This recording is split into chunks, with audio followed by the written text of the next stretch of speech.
let's get the panel started. And now's the time for you to think about the questions you want to ask the three of us. Maybe I start with a question like, I know both of you have given many talks. What has been your worst, or like,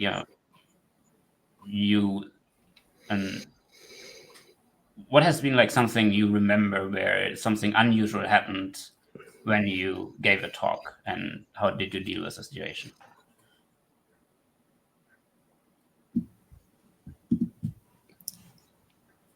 Victor, you want to go? Yeah. So you said unusual, and I think I'm trying to wind back. I think it was one time at CPPCon where I was I prepared a talk called it was about Windows COM, of all the things, right? And sort of trying to go through from prehistory to modern C++ with Windows COM. It was called something like these aren't the COM objects you're looking for, or something like that. And I was trying to sort of explain COM internals and some of the nice utilities and nice techniques that you can use in modern C++ to better deal with COM and so on. And while I was talking and trying to be clever and reveal important stuff, I noticed that in the audience there was one of the guys that I was citing in my slides, and one of the people sort of spearheading the modern COM revolution in C++ and later in Rust. So I immediately I froze. Like when I saw his face in the audience, I immediately froze because I was like super under pressure or super embarrassed, both because I had his name and face on one of my slides, and because I was trying to preach something and sort of he was the expert in the audience. So I immediately sort of lost my cool, and I sort of I felt like an eternity, at least internally. And later I watched the video recording and it wasn't that bad, but in the moment it felt like, oh my God, I'm losing track of this presentation. Like I felt like I was like spacing out for 20 minutes, but it was probably 2.5 seconds. So it felt like so this happens when you sort of get one of these audience interactions, or you get one of these insights, or maybe a question, but in this case it was just citing his face in the audience that really threw my rhythm and sort of derailed my whole sort of confidence after that, and it was like mid through the talk. So fortunately I watched the recording, it wasn't that bad, but in the moment I felt like destroyed. I felt like I completely lost my pace, my confidence mid through the presentation. Like I felt like an imposter, really. So and I vividly remember that presentation. Yeah. And by the way, later on I became friends with that person, and yeah. That's often how it works, isn't it? Yeah. And we chatted right after my presentation. He sort of said like, good presentation. Like he's a super nice person. And he was sort of encouraging me after presentation, and he told me some things he liked in the presentation. And so I sort of regrouped my confidence, but but in the moment I was sweating bullets. Those bullets again. Yeah. I for me, sometimes, funny enough, the most memorable ones are where there's technical failures. Yeah, I remember some of those at Meeting C++ for you. That's right. Yeah, that's right. So the keynote last November, that was a good example, but probably more. But I was quite calm about it, because when you've gone through some of the more extreme ones, it's just like, nah, that's nothing. I think one time where the AV system, the previous speaker had been having trouble. This is a conference years ago. And the previous speaker had been having trouble, and then it had been getting more and more problematic. And when they got to my talk, they said, "No, we've got it sorted out, Kevlin. We think we've got the system sorted out." Like nothing's coming through. So I'm standing there, nothing's happening, standing there, and it's just like, okay, I thought, you know what, this is fine. And for some reason, I started telling jokes. Now, I'm not naturally a joke-telling person. I don't think that I've got a good memory for this stuff, but I managed to remember a few geeky jokes, and then then started with some stories and messing about. And this was quite good fun. And then after a few minutes, it's like nothing is happening. And I sort of, right, okay, at this point, and for me, I had just finished preparing my slides that morning. So they were fresh in my head. And so I said, okay, at this point, we're going to start the talk. And I told people, okay, I want you to imagine that there's a slide up there. And this is the font. This is what it says. This is this. And now I'm going to click, and you're going to see that it reveals the next slide, which has got these details. And it's got, and then the next slide is about this. And there's a few points that come. And then I started talking through.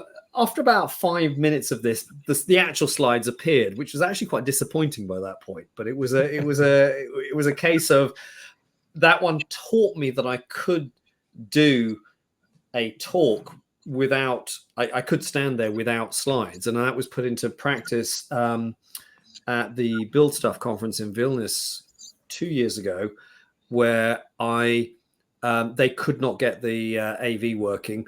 We tested it before. But this is one of those things, when you test it, it's no good if somebody says, come and test it, and then they change the configuration, because that means your tests are worthless. We know this from software.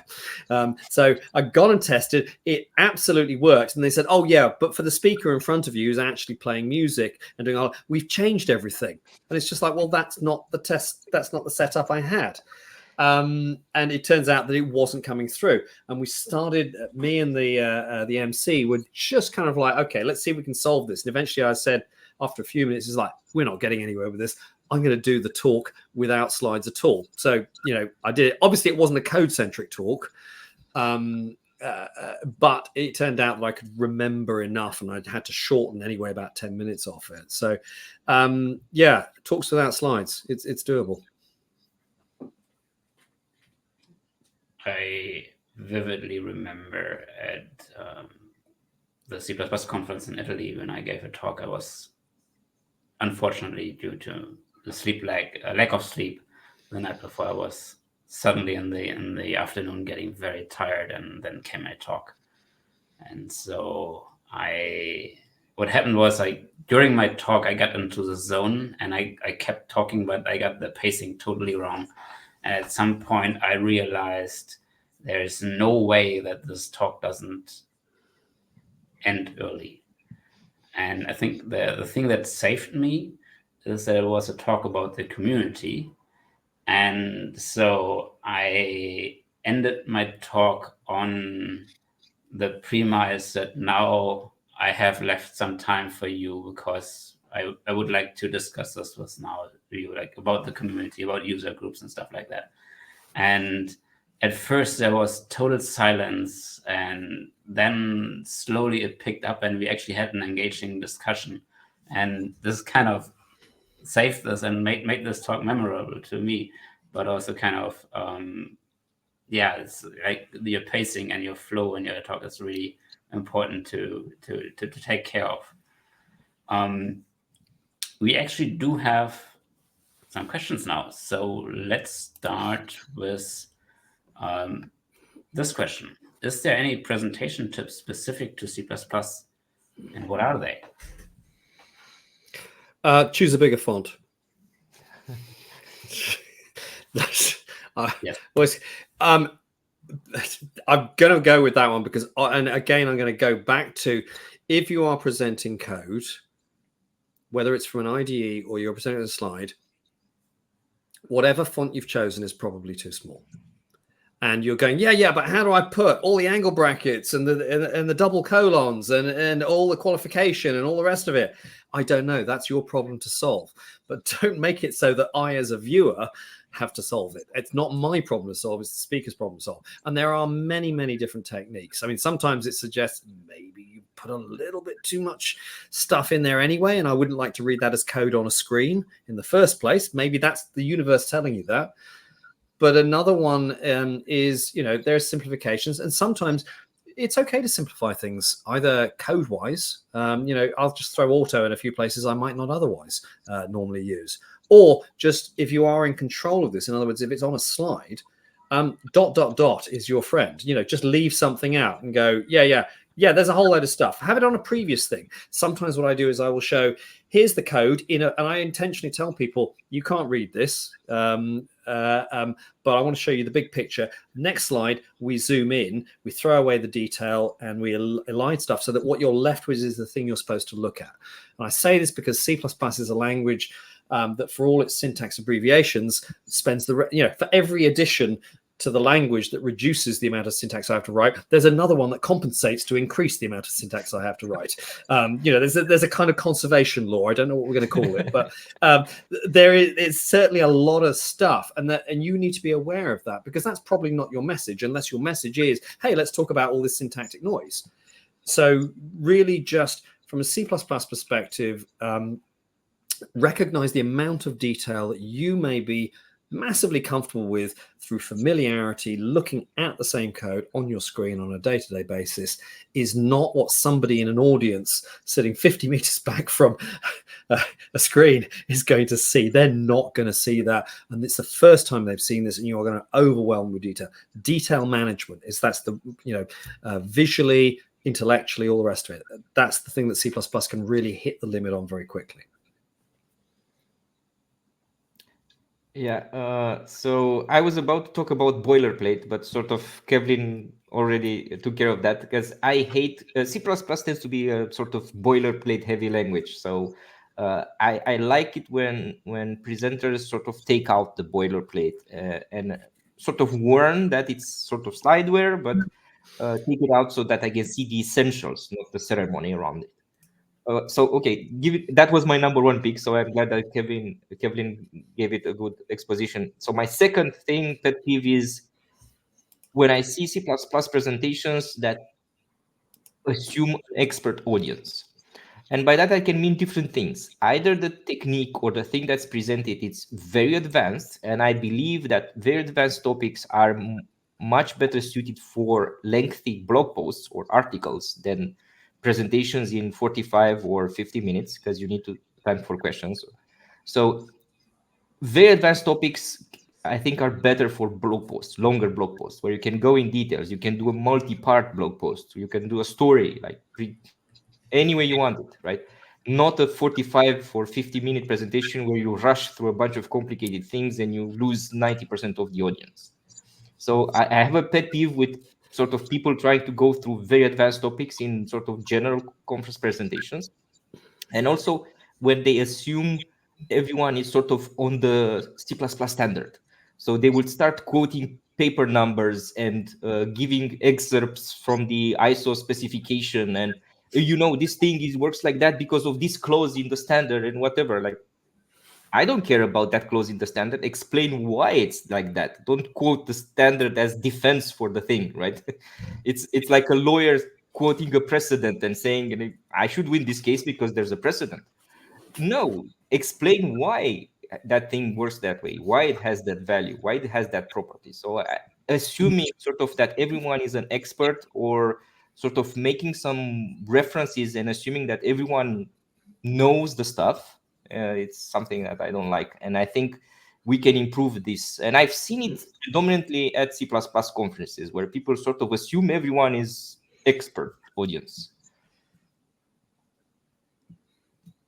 Yeah, I think that's very true. The other thing which I like to do, and I also as a speaker, and it helps you as a speaker, is to highlight the part of the code you're actually talking about. Because often there is a lot of code, and you can remove some part, and you can use your 3 dots. But what are you actually talking about, and what are the important parts of the code example, which you cannot really boil down to just that feature, especially if you're not talking about a new standard feature, which just is kind of clear that you cover that. This is very helpful. Yeah, I'll just add to what Jens has just said. That's a technique that I think is hugely underused highlighting. I like to use that a lot in my code when presenting it. Here's the full thing, and I'll either change size or I will highlight something. And sometimes where I'm highlighting structure and change, then I will, here's the color for this, and everything else fades to nearly black, or whatever the background color is.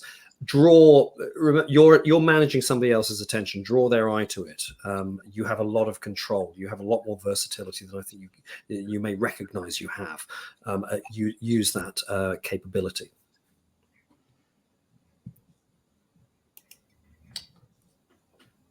And then we have a question about the best example of handling a very technical part well in a talk, or how you would make it easier and not too in-depth, or simplifying things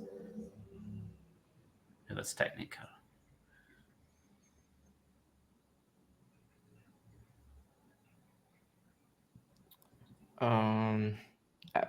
Is the question alluding to like an example to a C++ presentation that does this well, or is it a general observation here?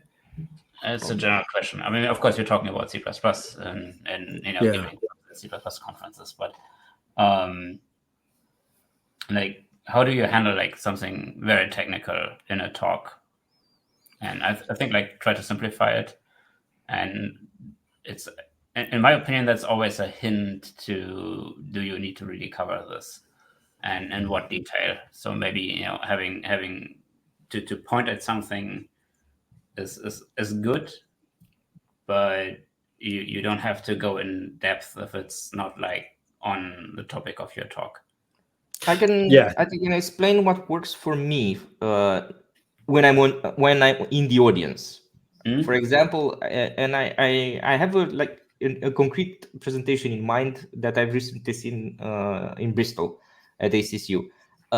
So when there's like a very complicated thing that sort of the underlying theory is complicated, or machinery or the language specification is very complicated, for me it doesn't work like if you explain the rules and how they interact with each other. So seeing examples, and if I see a lot of examples in various sort of combinations or various variations of examples, it really helps me sort of understand and grasp the concepts better. And I've seen a good example of this presentation. I've seen Jonathan Mueller present at ACCU this year, talk about object lifetimes. And it's not what you think. It's not about constructors and destructors. It's like about pointers and provenance and when things become extant or not. And so anyway, so it's super detailed and super more than your average C++ programmer needs to know. So it's definitely falls in the advanced category. But I think he did a very good job of explaining and walking through the examples and explanations without relying on theory too much, and just sort of showing, like, reveal an example. And I felt like I grasped everything, although there were some really scary things in there. And I definitely didn't know, like, at least a quarter of the information was brand new information for me. So I think that was a good example. Yeah, I think there's a building on what Victor said about examples. Literally build on examples. If you build something up, you have a gain with a progression of slides. Is you can easily construct something more complex, one idea at a time. Each slide has one responsibility. That's not normally how code is presented. You open up a file and there it all is. Here you have an opportunity to control the time axis and build it up. If there's a complex idea and it can be decomposed, then decompose it and build it up. The other one that I found that I started using a number of years ago, and probably as a result of doing training courses, is I kind of often kind of follow a kind of a wave or a sine curve type model. In other words, very high level view, and I'll use one particular choice of phrasing, and then deep. And the point is that people who are new to the idea, they pick up something. And then for the people who really need the jargon and the detail, there's something else. And this happens over a period of minutes. In other words, you don't make the talk get progressively hard. You're always going simple, complex, simple, complex, simple, complex. The people who are picking up the simple stuff don't necessarily notice that you're doing this. Everybody else who's maybe picking up the more complex stuff doesn't notice the simple stuff because it acts as an introduction for them. And it's actually also a reminder. Remember that most things that help people who are at a more entry level also help people who aren't, because it cues them back in. It's a point that Victor was making. Cues you back in. Maybe people zone out. Maybe there was something like that. Who knows? Maybe this is just something they're not familiar with. People can have a massive amount of expertise, but that just means they probably know a few things in different places, and there are huge gaps in their knowledge. People don't know everything. So you offer people a natural introduction, a welcoming introduction. So as you go through, there's always a simpler way of explaining something that's an entry level that makes sense. And it may have you reaching for metaphors or simpler examples. The point is that you can do this, but you have to be aware that you want to do this, and you can kind of tell when you're not doing it because people start glazing over. You end up talking to one person in the audience. In the worst case, it's you. But take that journey. Realize that you can say in 2 sentences, you can cover quite a lot of space, and you can even repeat yourself.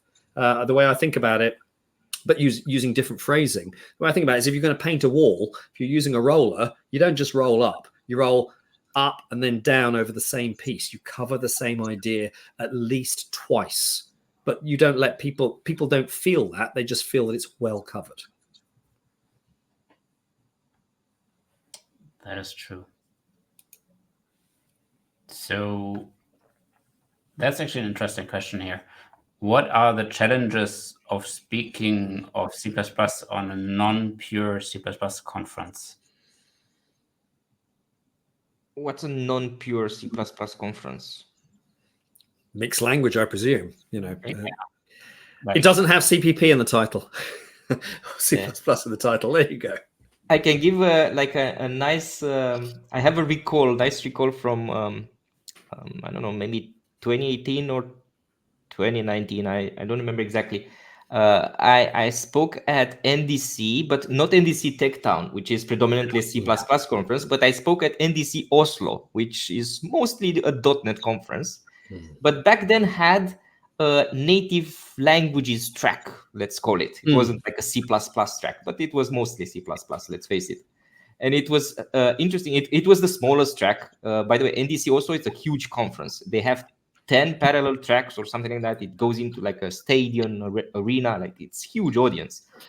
10 parallel tracks. And of course, the C++/native languages track was the tiniest audience, right? And the funniest experience was that we each knew everyone, like in the C++ track. We were mostly speakers and friends of speakers, and we all attended each other's talks, and we were in that track all day, right? So it's like a sort of small family kind of track where everyone knew everyone, and we basically entertained ourselves with interesting presentations. So, and mostly all other people ignored us. And occasionally you would have your sort of stray attendee who probably got lost and ended up in the C++ track, or was curious to find out what's going on beyond the fence. And it was interesting to sort of get I've never had a direct question in the presentation from one of these people, but a couple of them approached us sort of one-on-one after presentation to ask about a particular topic or idea in one of the presentations. And it was interesting to have sort of insights from beyond the pale, right? People who either used C++ in the past and having been doing so for a couple of years, been switching to .NET, and they were sort of wondering what's going on with modern C++. And either people sort of who never had any exposure to C++, but they were sort of interested or had tangential connection, or they either had to consume some C++ library from .NET, or they had to build or port some library, and they were learning about C++ or sort of fell into some traps, and they were sort of new to the game. And it's always interesting to get insights from people that are not in your bubble. We forget that we sort of live in these kinds of bubbles. So I enjoyed the experience. So although I felt out of place attending a non-pure C++ conference. I like the formulation. But I enjoyed the experience. I think I learned quite a bit by interacting with people outside my bubble. I'm going to use that bubble terminology. It's perfect. So I inhabit a lot of different bubbles, and I think there's more than one answer to this question in this sense. What are the challenges of speaking of C++ in a non-pure C++ conference? In other words, the question is, what is the nature of the conference? Because if somebody said, hey, we're an embedded conference, then yeah, there's going to be a lot of C++, but you're also getting a lot of C people. You're going to get a lot of other people, and there's a whole load of scripting that goes on there as well. So that's a very different crowd to say exactly the one and I go to NDC quite a lot, although not next week, which is also NDC Oslo, not this year. And those have a particular focus with a different center of gravity. So in other words, it's really what's the nature of the conference? Who are you speaking to? What's the makeup of the audience? And how central is the C++ to what you're trying to say? And what I mean by this is C++ part of your talk because it's an example of a bigger theme. So for example, let's say I want to talk about technical debt. That's kind of like an every language, every system thing. Okay. Yeah. The fact is I might choose some C++ examples. And if that is your comfort zone and the stuff that you are working on a day-to-day basis and you can draw your experience from that, that's great, but it's not a C++ talk. It's a talk that uses C++. So you need to understand that, and that there may be things that you would not say. There may be points about, very, very nerdy specific points about particular versions and deprecations. You don't need to say that. Everybody understands version problems. Find what your message is. What is it you're trying to tell somebody? Are you trying to tell somebody about something that's in C++ 98 and has been deprecated, or are you trying to talk about language evolution? Because a lot of people aren't going to know about C++ 98 deprecated withdrawn stuff, but they sure know about how languages evolve. They experience that all the time. So find what your message is. Where does C++ fit in your talk? If you are trying to show somebody you have a talk about really weird aspects of move semantics, then you are at the wrong conference. That's your challenge, is you submitted to the wrong conference. That is not the right place for that. So the point there is find out how central, so find out who is your audience, what is the likely C++ishness of the audience, but also what is your message? It gets you talking about that. Is C++ my home base and that is what I'm using to demonstrate a point? Or is it actually about C++? Or is your talk indeed, I'm introducing C++ to non-C++, in which case you found your audience. Well done. So, that's the thing, is I think it's quite broad. What is the nature of the talk? What is the nature of your message? What is the nature of the target conference? That is true.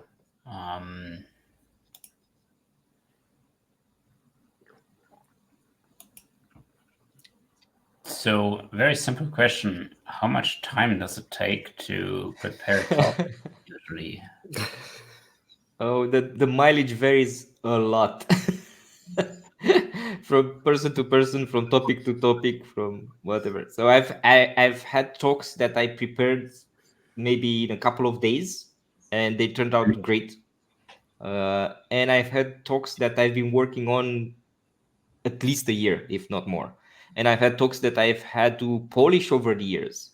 For example, recently I did people have been asking me literally to do a reprise of an older talk about regular types, right?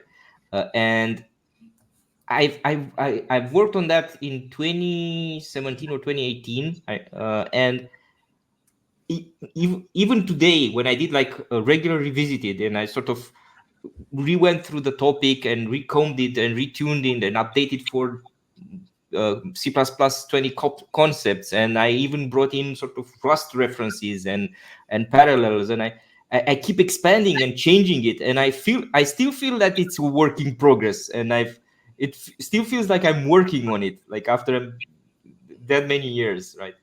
So I've spent months on talks, I've spent days on talks, but I would say my usual technique is, whenever I have a topic in mind, I always start a Google Doc. And I start a Google Doc and I start gathering notes. So I'll read an article, I'll just open the doc, paste the link, or I'll find an idea, I'll write 2 paragraphs in the document. Then after a few weeks, I'll revisit the document, I'll find new information, or I'll have a new insight, a new idea, or I might try some code, or I might see some code, or I might see a tweet, or whatever, something that's related to the topic. So I have all these sort of parallel documents that I have ongoing with ideas that are brewing. And when I feel like I have enough material in one of those documents, I say, okay, now it's ready. Let me shape up an arch, a story. Let me sort of build a draft abstract and maybe think where it would be suited to submit this. But I always have, like, even now, I have like a couple of, some of them are immature. Some of them are just like a document with two sentences in them. Like it's like a germ of an idea, but I have nothing more. But I know at some point in a few years, that will be a talk when I gather enough insight material.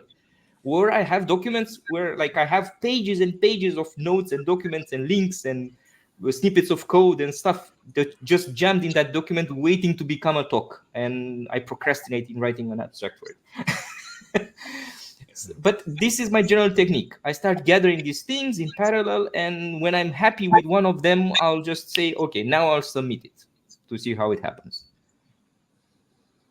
Yeah, I tend to be slightly less organized than Victor. Slightly, that's an understatement. But I do have files and bits and pieces where I keep ideas for talks, and often they are triggered by something that I've read. And I think, oh, actually, this idea, it's kind of like talks often come about not because of an idea, but because one idea combines with another idea in my head. And you suddenly go, oh, wait a minute, there's a thing here. Or it kind of branches off from an existing talk. And so I may make a note about that when I've given a talk, somebody's asked a question or I've had a thought. And then you have the slow build up. And but I don't normally finalize. I don't normally, often I actually will put in an abstract before I've got the talk, and I will use acceptance as the driver. But in other cases, my talks, they often overlap, they're related. In other words, sometimes you find a new talk comes from either a lightning talk, or there's a small section in another talk and you feel you wanted to give more time to that. Oh, in fact, going back to what I said earlier, sometimes you consistently miss out a section. You've done a talk a number of times. I've had this a couple of times where I've missed out a section every single time I've given it. And I start thinking, I have more and more to say about this thing that I'm never delivering. Maybe it's a talk in its own right. It's clearly a coherent thing. It's one idea. Maybe I need to grow that.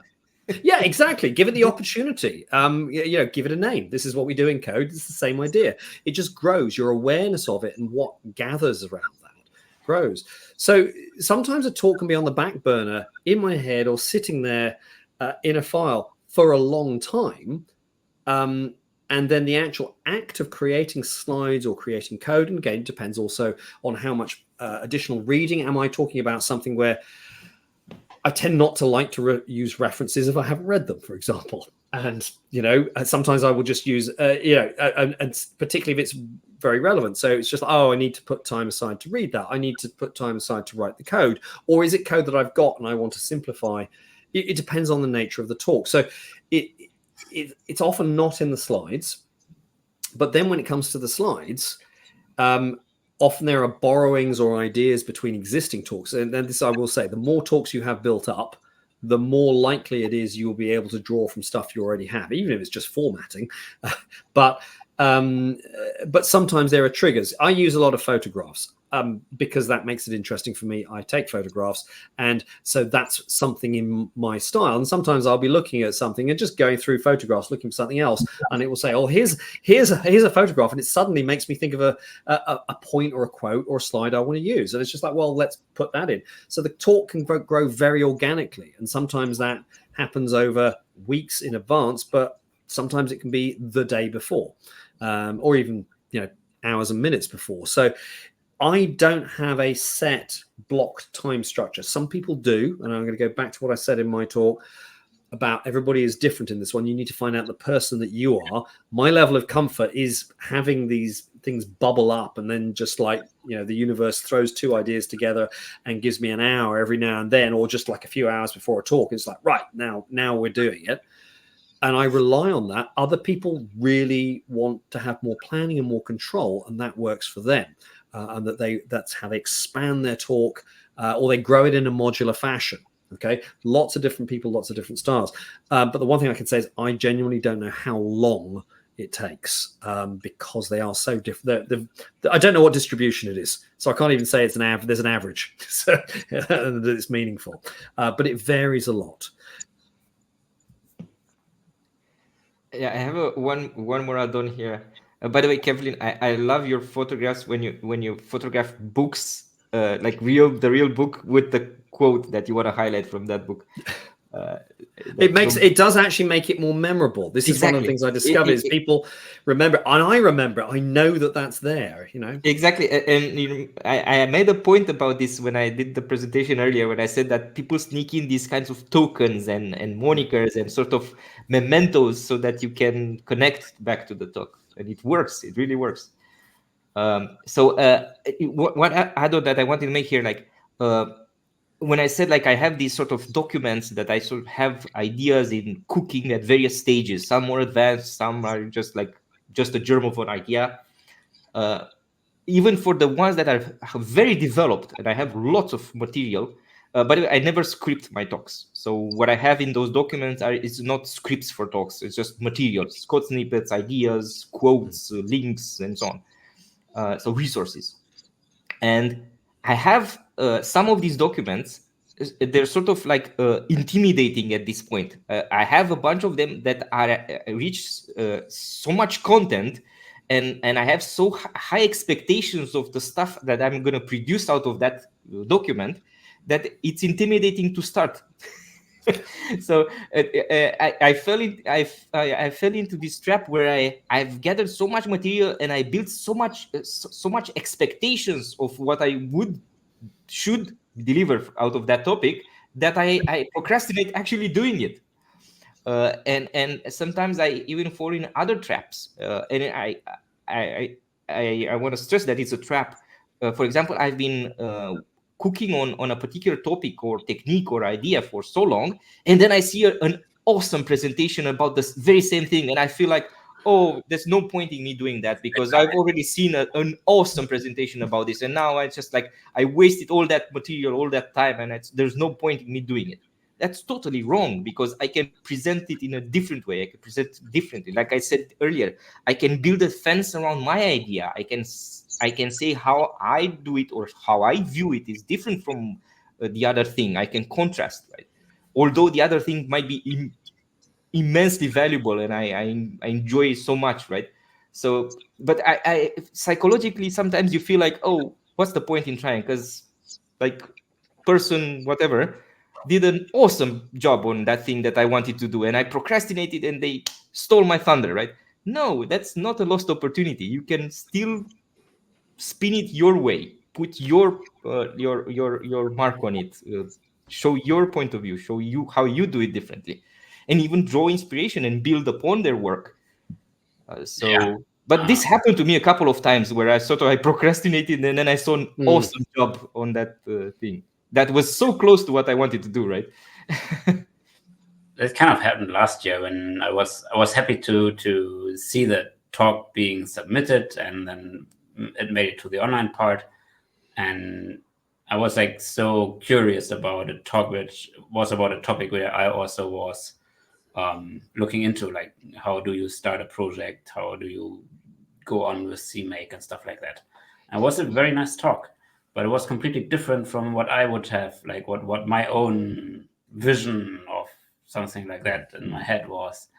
And on one point I was like kind of happy about that because it still kind of made my talk, which I gave this spring in my user group about my project, kind of be more novel and have like, cover something which they didn't mention. And also I could, of course, it's like another cheap way to,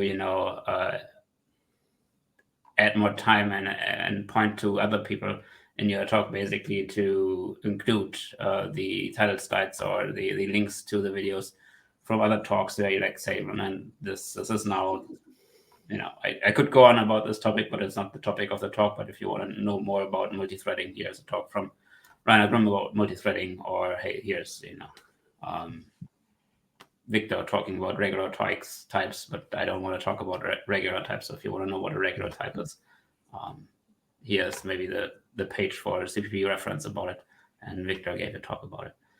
And the time of preparing a talk, often it comes to me like when I have been working on something for some time, and then I want to speak about that, and so I'm like already prepared for it, but I kind of know that I have to kind of figure it out. And that's like another thing I want to point out is people submit ideas, not finished talks, to conferences often when it's something new, and then when the talk is accepted, the time that is left until the conference is the time it takes to prepare the talk, because it's very, very common to keep working on your talk.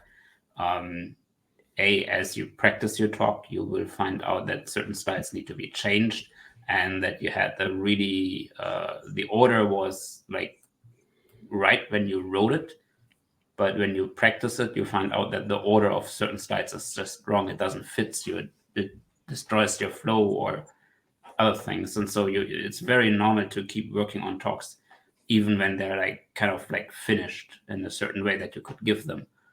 But the ultimate time is until you have to give the talk, you can add something. And a lot of people use that. And we all know a couple of people who are very good at delivering technical presentations and are famous for preparing them on the flight to the conference or the night before in the hotel room. You know who you are. But they do a tremendous job at delivering them. And that doesn't mean the talk is not prepared. The talk is in their head, right? But it's not in slide form. So they would spend a couple of hours either on the plane right there to the conference or the night before in the hotel to actually pour down all the ideas into slide form. I think that's we know exactly that idea, the preparation. I'm going to confess to being slightly guilty here, but that idea of just being in the flow of it, you've been thinking about it for weeks and months. Yeah. And the point is that then there's the talk in that moment. Do we count all of that time? I don't know. I don't know how that one works. So the point there is that it's not just the slide time, it's all the other time that goes in. That all acts as foundation. Yeah, when you're worrying, and this is actually quite important if you're new to this, if you're worrying that you're not preparing your talk, actually you are preparing your talk. The fact that you're thinking about it and wondering, does this go with this, or what am I going to do? How do I sequence? I've got a fork in my talk where I could go to this topic or this topic to then come back, but I need to cover both of these. What's the ordering between them? How do I evolve that? That's preparation. That is part of the preparation process, that you're doing work with that, and your brain is running some great background threads on that. So you'll be at peace with that. And I think we're reaching the end of the panel, so let's close with a wonderful question. Which are common mistakes that should be avoided during a talk? Oh, so you left the longest question. Yeah, it's a short question, but the longest answer till last. You're only allowed 2 words, Kevlin. Yeah, we should time box this one or limit it in some way. Oh, well, if you have an answer to this, go ahead. Honestly, use a bigger font. So yeah, that I've already banged that one, but yes, yeah, that's one. Okay. My pet peeve is when speakers try to cram too much content in the time format they're allotted. Let's say they have 50 minutes, 60 minutes, and they just try to cover too much and they go too fast. That's my pet peeve. Like, I would rather see half of that content and show me the second half next year or at a different conference. I don't want to sort of run to keep up with you. So my pet peeve is speakers who speak really fast and try to cover too much ground. And actually, particularly if you are relatively new to speaking, or consider yourself new to speaking, and you also may have asked questions like, what do I talk about? Guess what? You have your answer, exactly as Victor said. Guess what? You have more than one talk there. You just didn't recognize it as more than one talk. Use it as an opportunity. Yeah. So refactor your talks, people. You need fewer slides and not rushing through them. And I don't mean like talking fast. Some people have a natural rhythm of talking fast. I'm talking about sort of shooting concepts at the audience and sort of fire hosing information at the audience. I'm not talking here about the rhythm and passion of talking. I'm talking about the amount of information that you spew out towards the audience. Yeah, I think it's like, and it's always already somebody talked about silence, and I think that for a speaker, it's also sometimes important to take a break and give people some time to sort what you said. Get back on the bus. Yes, and that's like actually like at my conference, I point this out, and I really tell speakers to drink, and I think that's the one big and common mistake which a lot of speakers do, that they do not use that glass of water which was on stage for you. It's a very good technique to use this when you like ask a question to the audience or generally take a break, that you get your drink. Because when you speak, you lose a lot of water and you need to replace that water during your talk. And some places like the Andals is very much guilty of that. The AC is literally out there to kill you if you're speaking. So you need to drink. So that's why I tell, especially my keynote speakers, don't forget to drink, because I have regularly speakers which have a headache or something because of that later in the day. And so that is my tip for speakers: drink. It's also a great technique to get a break when you're on stage and to control your pacing. Yeah. Cheers, everybody. Cheers. So that brings us to the end of the panel. I want to thank Kevlin and Victor for taking the time and being here, and especially also thank you, Diego, who had to leave, for coming here, giving a talk, and being part of this. Thanks for inviting us, Jens, and thanks everyone for attending and all the questions. Yeah, thank you very much for your time. I hope that's been helpful. Yeah. That's actually something I've heard a couple of times now from speakers, that they find this very helpful. And so thank you for sharing your views and your opinions, and thank you to the audience and for the questions. So with that, I think it's time to end this after, oh my God, 2.5 hours.